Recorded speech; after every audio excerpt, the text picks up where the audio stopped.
Hi everyone, this is daveac.blip.tv and this is my vblog 111 for Friday the 3rd of September 2010.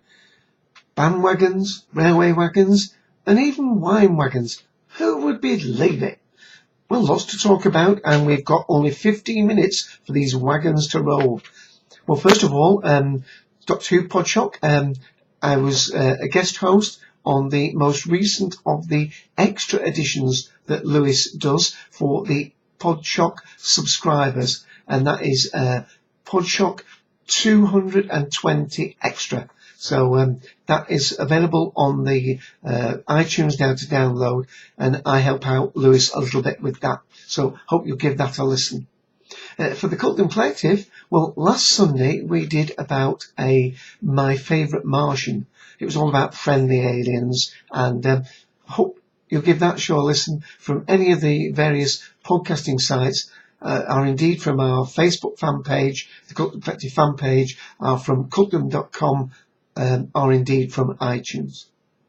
We also put up this only last night, one of the extra commentary editions that we did.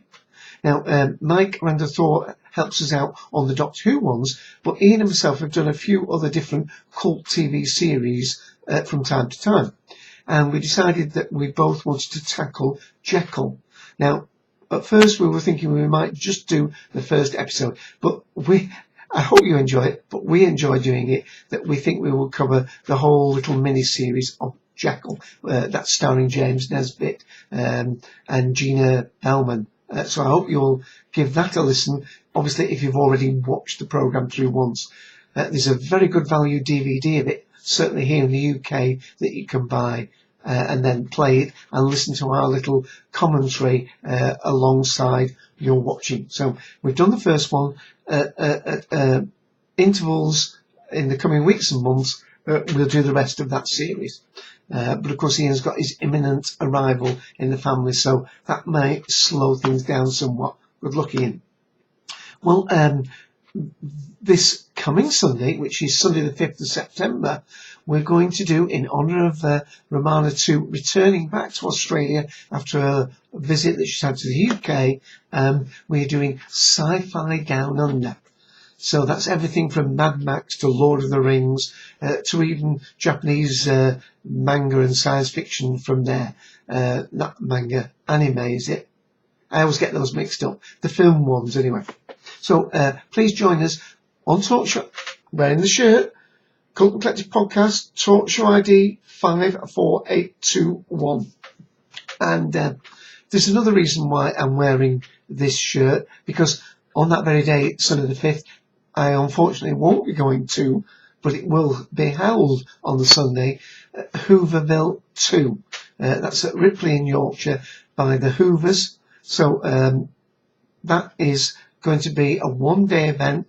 I went to it last year, 2009, really enjoyed it.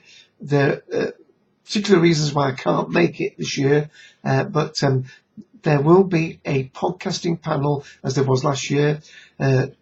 Tim, that's T. Jory from the Cultdom Collective and his own Tim's Take On, and James from Podshock, and about 5 or 6 podcasts in all will be represented. May actually be a little bit easier to do the panel with less people on stage. But because I'll be missing it, I have had on my DAC 100 YouTube for some while some little video short clips from that event. Anyway, I've just put them, if you're a Facebook friend of mine, then I've put them also on Facebook. I think it's for friends and friends of friends. And I'm just going to show you a little clip of part of that. We're just going to move the camera as easily as I can. And I hope I've got the volume set right there. Just to give you an idea of what it looks like.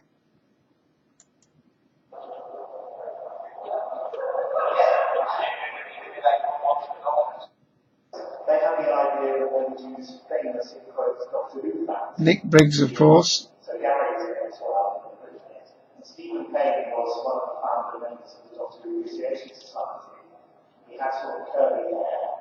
And if you squinted at him, it looked a bit doctorish, but his main one was really speak very well. Yeah. So he's officially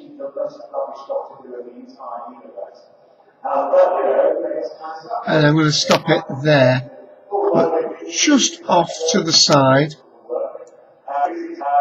There we are. There's a railway wagon. Told you there was wagons in this show.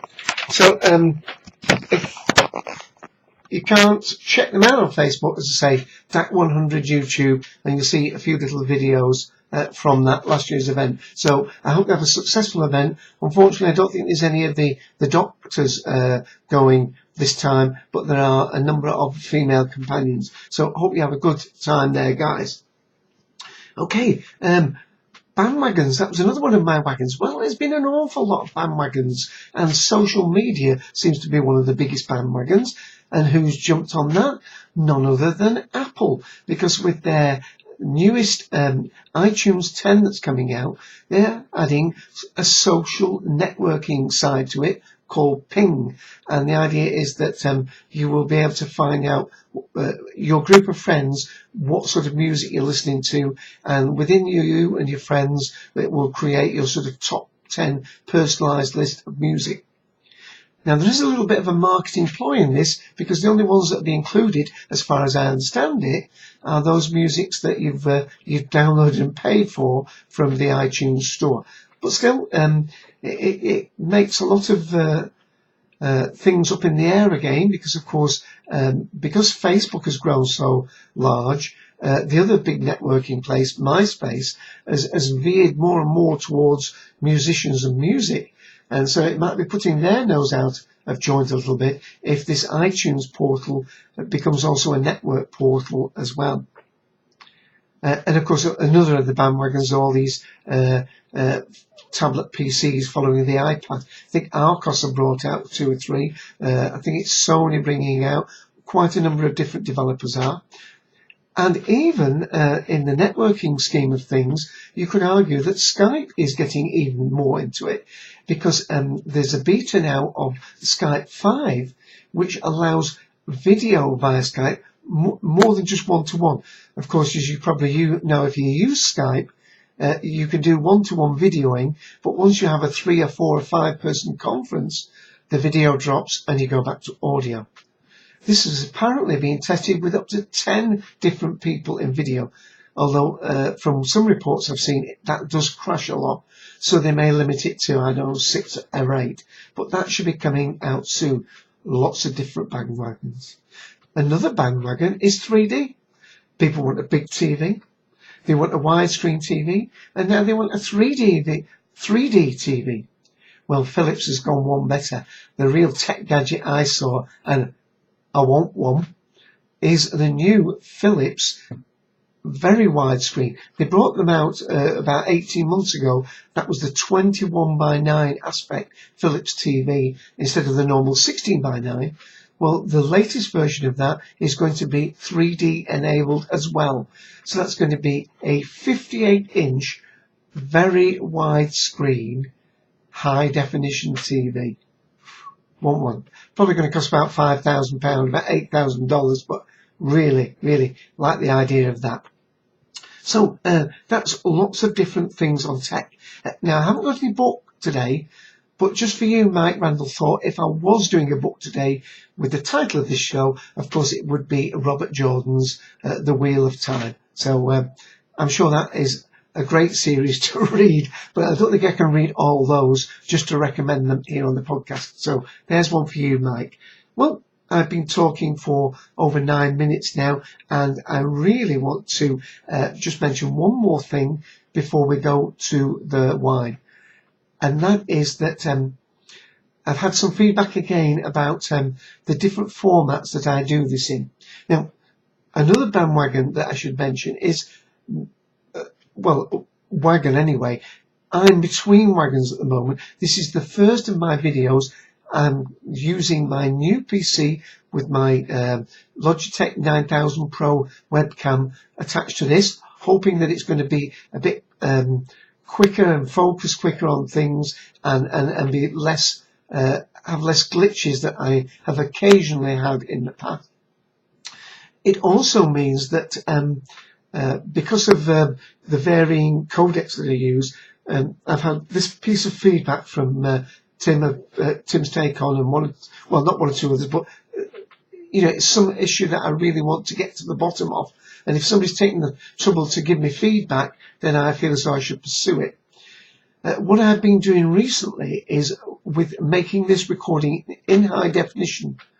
The high definition version has not been the QuickTime version, because I thought that the QuickTime version should be at 640 by 360 for mobile devices, and then I've uploaded the high definition version in MPEG-4. Now that was a little bit of a switch around from perhaps 4 or 5 weeks ago, when the QuickTime version was the high definition version, and I let Blip.tv make the lower quality flash version from that. Well, just to say that if you had a little problem and had to go to a second version to watch this, please give me some feedback. What I'm going to do is this QuickTime version will be the high definition version, and the MPEG-4 version will be the standard resolution. And of course, as always on the website, you will be probably watching the lower resolution flash version. So hope all that makes sense. We'll come back next week and see what happened. Well, I hope you'll come back next week and see what's happened. So that remains with me with about 3 minutes to talk about my last wagon. Well, actually a wheel on a wagon, because the wine is called Wagon Tree. There's the wagon wheel in sight. Hope that's going to focus. Never know where to put it to focus. Cabernet Sauvignon. Come on, focus there for me. I said it should focus faster. I think it's when I have to move. That's right. Move my head behind. That's it. Wine of South Africa, 2009, 14%. So it's a modestly priced £5 wine. That's €6, $8, and I've already got some poured out. About half an hour. It's half an hour. Look at that red through my white top. You can see it's quite a light but rich red. Not the dark ruby red of some of the wines that I drink, but more of almost a cherry red. Let's have a smell. And we are getting, I can smell the fruit when I put my nose to the glass, but I must admit I wasn't getting an awful lot of aromas from it. And it's just basically, actually it smells, I don't think it's going to be sweet, but it smells sort of a sweet fruit smell. I hope that's not any chemically smell.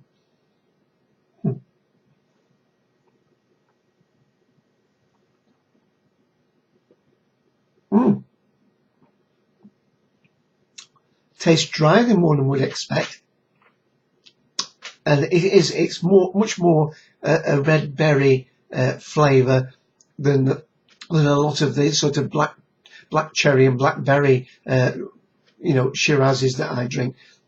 So this is a much, it's slightly sharper. It's not very heavy bodied. It's quite light actually, in fact. To see it, let me just confirm that. Yeah, 14%. It seems, it's not got that full body mouthfeel. It seems quite a little lightweight actually. Let me have another taste.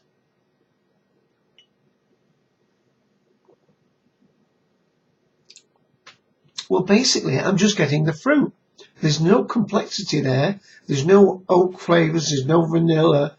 There's not maybe a little bit of spice, but it's pretty, I have to say, a bit one-dimensional as a wine. It's reasonable. It's drinkable. It's a modest price wine, but I wouldn't say it was to my taste.